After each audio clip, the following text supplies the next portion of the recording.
Inflation fears emerge in global market, 18th May 2021. Let's look at what's happening around the world. The data released last week reflected that US inflation surged in April 2021 from a year earlier as the economic recovery picked up. Consumer prices jumped 4.2% in the last 12 months throughout April 2021, up from 2.6% in March and marking the biggest increase since September 2008, from 2.6 to 4.2. Inflation, which measures the rate at which the prices for goods and services increase, was pushed by higher prices for cars and food in April 2021.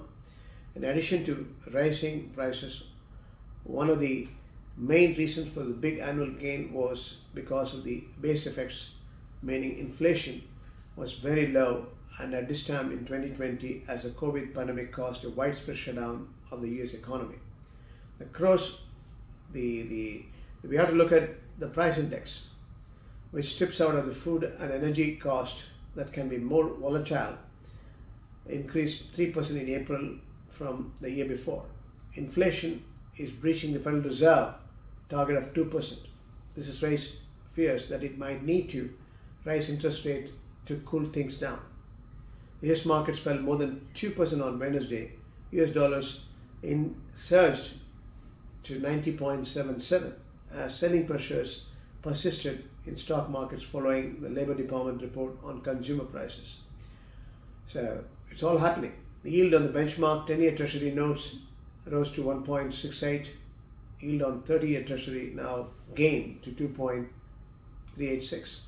The manufacturers across the globe are facing headwinds from surging commodity prices, rising shipping costs and semiconductor shortages, fueling worries that global inflationary pressures are looming as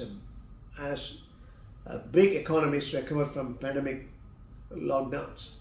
Copper, that has led to the rally among the industrial metals and has driven raw materials such as iron ore and nickel.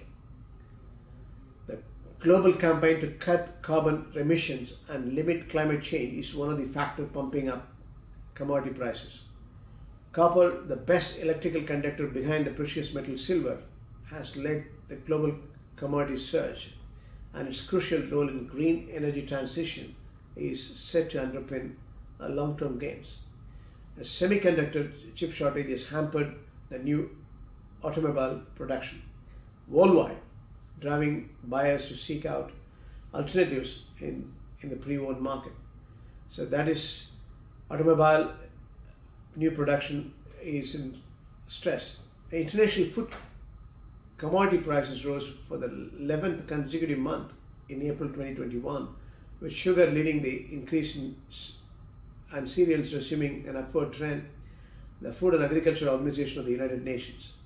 Chinese factory prices rose at the fastest rate in the 3.5 years in April 2021 as the world's second largest economy gathers momentum after strong first quarter growth.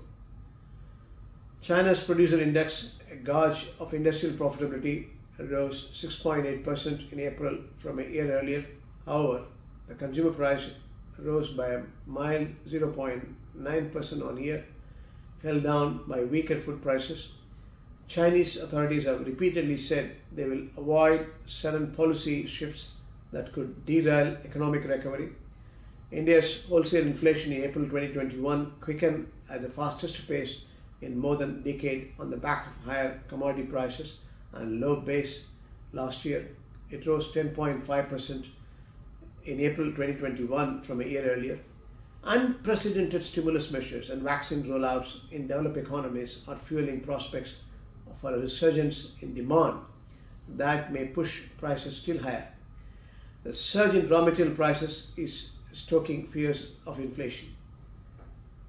The key question is whether the price increase will be short-lived or change into a long-lasting, broad-based inflation.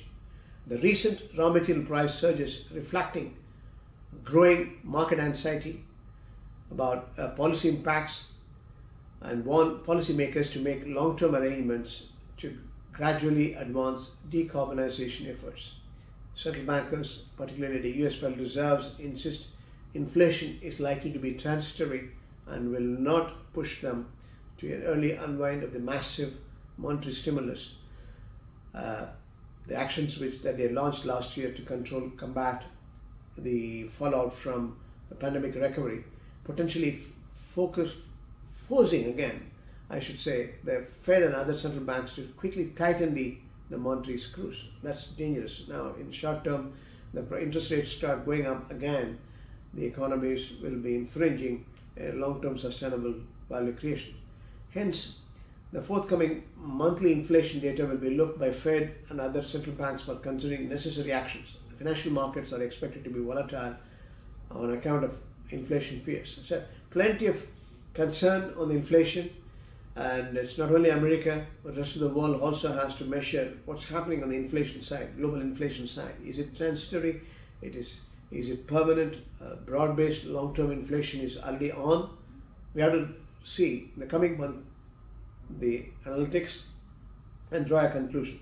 What impact it will have on the interest rate, what impact it will have on the financial markets, the stock market, and the currency market, are all needs to be measured and managed very carefully based on the outcome of the performance in terms of jobless data and the inflation, and again how the inflation is coming on various necessities, and what is the reason for this inflation, how it will impact the long-term sustainable economic momentum which the world is trying to attempt for, in terms of global growth.